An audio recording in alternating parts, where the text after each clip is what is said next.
শুরু করতে চলেছি আজকের ক্লাস বাংলা ব্যাকরণের ওপর। বাক্যের ক্লাস আমি নিচ্ছিলাম, বাক্যের পঞ্চম পর্বের আজকের ক্লাস অর্থগত দিকের। ইচ্ছাবাচক বাক্য, দেখো ইচ্ছাবাচক বাক্য কাকে বলে? যে বাক্যে বক্তা ইচ্ছা প্রকাশ করে সেই বাক্যে আশীর্বাদ, শুভ কামনা ইত্যাদি প্রকাশ পায়। সরাসরি বক্তার ইচ্ছাই প্রকাশ পায়। যে বাক্যে বক্তা তার নিজের মনের ইচ্ছা প্রকাশ করছে সে আশীর্বাদ স্বরূপও হতে পারে, আবার শুভ কামনারও ফল হতে পারে। সেই ইচ্ছা প্রকাশ করছে আরেকজনের প্রতি বা আরেকজনের ওপর ইত্যাদি প্রকাশ পায়। সরাসরি বক্তার ইচ্ছাই সেখানে প্রকাশ পাচ্ছে, সেটা হচ্ছে ইচ্ছাবাচক বাক্য। কেমন দেখো উদাহরণ, তুমি দীর্ঘজীবী হও, আমি তোমাকে আশীর্বাদ করি তুমি দীর্ঘজীবী হও। হ্যাঁ, আমি তোমাকে করছি, অন্য কেউ না। আমি তোমাকে, আমার ইচ্ছা যে তুমি দীর্ঘজীবী হও, আমি তোমাকে আশীর্বাদ করছি। আমার ইচ্ছার উপর তুমি দীর্ঘজীবী হবে তা না, আমি তোমায় আশীর্বাদ করছি তুমি দীর্ঘজীবী হও, এটা আমার ইচ্ছা। ইচ্ছা সূচক, ইচ্ছাবাচক বাক্য। 2 নম্বর দেখো, তোমার সফলতা কামনা করি, আমি অবশ্যই তোমার সফলতা কামনা করি। আমি ইচ্ছা প্রকাশ করছি তুমি সফল হও বা তোমার সফলতা কামনা করি। 3 নম্বর দেখো, তুমি সকল পরীক্ষায় উত্তীর্ণ হও, তুমি সকল পরীক্ষায় উত্তীর্ণ হও। তোমরা বলতেই পারো ম্যাম এখানে বলছে যে তুমি সকল পরীক্ষায় উত্তীর্ণ হও। এবার ইচ্ছাবাচক বাক্যটা যিনি ইচ্ছা প্রকাশ করছেন তার ইচ্ছার উপরেই কি অপরজনের সফলতা নির্ভর করছে? সেই হিসেবেও কি বাক্য গঠিত হচ্ছে? না, সেটা নয়। সেই হিসেবে কিন্তু বাক্য গঠন হলে বাক্য গঠনই হতো না, সেটা তাহলে ইচ্ছাবাচক বাক্যই আসতো না। তাহলে তো একে অপরের মধ্যে হার্দিক যে সম্পর্ক সেটা গড়েই উঠতো না, তাই না? আমি যখন ইচ্ছা প্রকাশ করছি মানে ওটা আমার ইচ্ছাই প্রকাশ হচ্ছে। আমি যখন বলছি যে তুমি সকল পরীক্ষায় উত্তীর্ণ হও, এটা আমি তোমার জন্য আমি শুভ কামনা করি, এটা আমার মনের ইচ্ছা, আমার মনের শুভ ইচ্ছা, অর্থাৎ আমার মনে কোনো কাদা নেই, অর্থাৎ আমার মনের ইচ্ছা তুমি সকল পরীক্ষায় উত্তীর্ণ হও, অর্থাৎ এটা হলো ইচ্ছাবাচক বাক্য। তুমি ভালো থাকো, এটা আমি চাই তুমি ভালো থাকো, ঠিক আছে?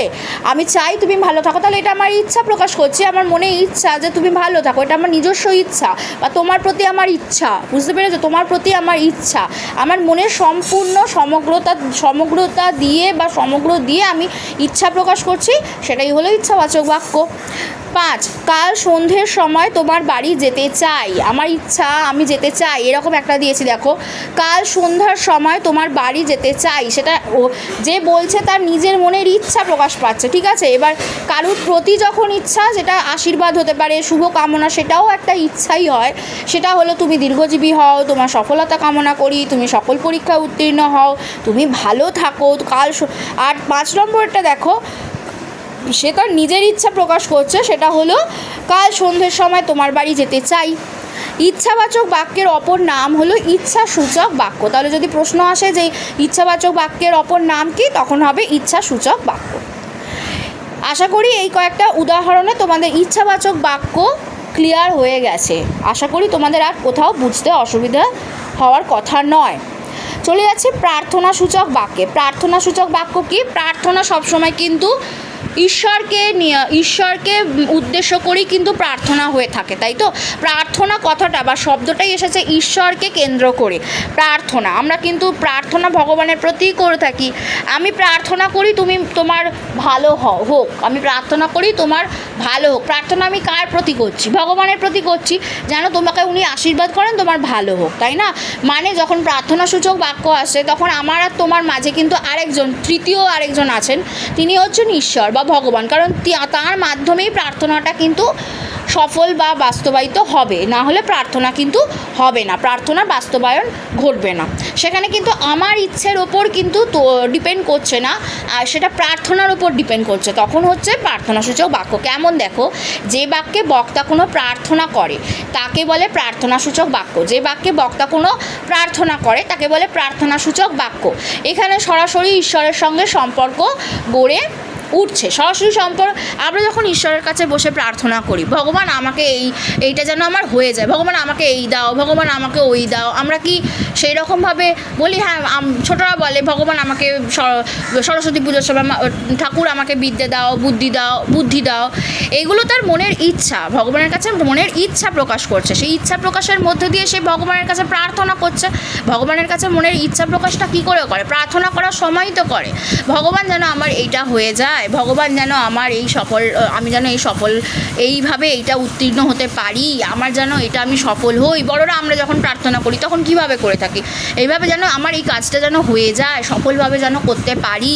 এইগুলোই হচ্ছে প্রার্থনা। তুমি আশীর্বাদ করো আমি যেন পেয়ে যাই, ঠাকুর আমাকে তুমি আশীর্বাদ করো, আমার যেন এটা কাজটা সফল হয়, আমি যেন সফলভাবে করে উঠে আমি উত্তীর্ণ হয়ে কাজটা সফলভাবে করে আসতে পারি, জয়ী হতে পারি, এরকম একটা। তো এইগুলো তো প্রার্থনাই হচ্ছে, তাই না? তা এবার এটাও আমার মনের একটা সুপ্ত ইচ্ছা যে ভগবানকে আমি জানাচ্ছি, কিন্তু ওটা কিন্তু ইচ্ছায় পর্যবসিত হচ্ছে না, ওটা প্রার্থনা হয়ে যাচ্ছে। এবং যখন আমরা বলবো যে ঠাকুর আমাকে তুমি এই দাও, ভগবান আমাকে তুমি এই দাও, ভগবান তুমি আমাকে ওই দাও, সেটা কি আর প্রার্থনার মধ্যে পড়ছে? ঠাকুর আমাকে তুমি এই দাও, সে ছোটরা তোমাকে বুদ্ধি দাও, বিদ্যে দাও, ঠাকুর আমাকে জ্ঞান দাও, বুদ্ধি দাও, সাহস দাও, বিদ্যে দাও। এগুলো হচ্ছে সুকুমার প্রবৃত্তির যে ইচ্ছা, এগুলোও প্রার্থনার মধ্যে অঙ্গাঙ্গিভাবে ছোটদের দিক থেকে দেখতে গেলে প্রার্থনার হচ্ছে। কিন্তু সবথেকে বড় এখানে হচ্ছে তার মনের ইচ্ছা প্রকাশ করছে ভগবানের কাছে, তখন সেগুলো কিন্তু ইচ্ছাবাচকই হয়ে যাবে। ঠিক আছে?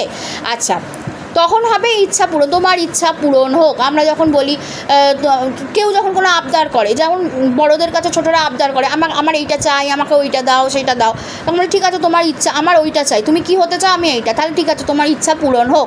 সেই রকমই ভগবানের কাছে যেন ইচ্ছা প্রকাশ করছে, কিন্তু প্রার্থনাটা আলাদা। যেটা বললাম, আমি যেন এইভাবে উত্তীর্ণ হতে পারি, আমার যেন এটা হয়ে যায়, আমি যেন এটা পাই, এই রকম। যে উদাহরণ, ঈশ্বর তোমার মঙ্গল করুন, আমি যখন বলছি ঈশ্বর তোমার মঙ্গল করুন, সেখানে আমি আর তুমি, আমার আর তোমার মাঝে কিন্তু শুধু আমরা দুজন নেই, সেখানে ঈশ্বর একজন আছেন। তো প্রার্থনাটা ওনার প্রতিই করা হচ্ছে, উনি প্রার্থনা করবেন, তবে তোমার মঙ্গল কামনা, মানে উনি তোমাকে ঈশ্বর তোমার মঙ্গল, উনি তোমার মঙ্গল করবেন, সেটাই এখানে প্রার্থনা আমি করছি তোমার জন্য।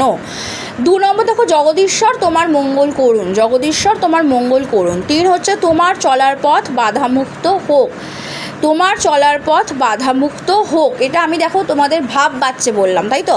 ভাব বাচ্চে বললেও কিন্তু এখানে কিন্তু 3 নম্বর ব্যক্তি কিন্তু থেকে যাচ্ছে। ভাব বাচ্য আমি যখন পড়িয়েছি তখন তোমরা দেখবে ওখানে ভাব বাচ্য কিন্তু কীভাবে হয়, চলো এবার যাওয়া যাক, চলো এবার যাওয়া যাক। আমি যদি বলে থাকি, আমি কিন্তু ডাইরেক্ট সেই ব্যক্তিটাকে বলছি না, ডিরেক্ট মানে সরাসরি বলছি না, তাকে কিন্তু আমি ইনডাইরেক্ট বলছি। অর্থাৎ তোমার, তাহলে এখানে একটা ইনডাইরেক্ট, যে মানে সরাসরি নয়, একটা ইনডাইরেক্টলি কাকে বলা হচ্ছে? ঈশ্বরকে এখানে বলা হচ্ছে। তো তোমার চলার পথ বাধামুক্ত হোক, আমি চাই তুমি বাধামুক্ত পথে এগিয়ে যাও। এটা যদি আমি বলি, আমি যদি এরকম বলতাম যে তুমি বাধামুক্ত পথে এগিয়ে যাও, এটা আমি ইচ্ছা প্রকাশ করছি, আমি সফলতা কামনা করছি তোমার, যে তুমি বাধামুক্ত পথে এগিয়ে যাও। এটা আমার আর তোমার মধ্যে, এখানে তোমাকে আমি বললাম সরাসরি, তখন আমার ইচ্ছা প্রকাশ পেলো, ইচ্ছাবাচক বাক্য বা ইচ্ছাসূচক বাক্য। এখন আমি বলছি তোমার চলার পথ বাধামুক্ত হোক, আমার সঙ্গে তুমি আর জড়িত নাও। আমি চাইছি যে মানে আমি চাই ভগবান এমন কোনো আশীর্বাদ করুক যে তোমার চলার পথটা বাধামুক্ত হোক, তোমার চলার পথটা তুমি একাই আছো। এবার বাধামুক্ত কেমন হবে, বাধামুক্ত হবে না রুদ্ধ পথে তুমি যাবে, সেটা আমি চাই তোমার বাধামুক্ত হোক পথ। তাহলে এখানে কিন্তু অলক্ষ্যে কিন্তু ঈশ্বরের প্রতি প্রার্থনা হচ্ছে, তোমার চলার পথ বাধামুক্ত হোক। এখানে আমার সঙ্গে আর কোনো কিন্তু সম্পর্ক থাকছে না। যাই হোক, 5 নম্বর দেখো, মা আমায় মানুষ করো। আমি যখন বলবো মা আমায় মানুষ করো, আমার মনের একটা সুপ্ত ইচ্ছা, মা তুমি আমায় মানুষ করো, মাকে বলবো মা তুমি আমায় মানুষ করো, তা নয়, এটা আমি প্রার্থনা, নিজের মাকে বলছি না, এটা ভগবানের প্রতি বলছি, মা আমায় মানুষ করো।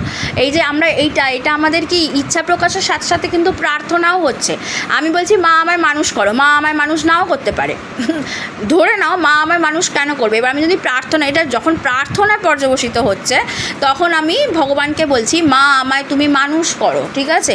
তখন এটা আমি ভগবানের কাছে প্রার্থনা করছি তুমি আমায় মানুষ করো, তখন আমায় মা মানুষ অবশ্যই করবেন। ভগবানের কাছে প্রার্থনা করলেই ভগবান সেই প্রার্থনা অবশ্যই শোনেন এবং সেটা কিন্তু ফলে। আচ্ছা, মা আমায় মানুষ করো, এবার এটা একটা প্রার্থনা সূচক বাক্য গেল।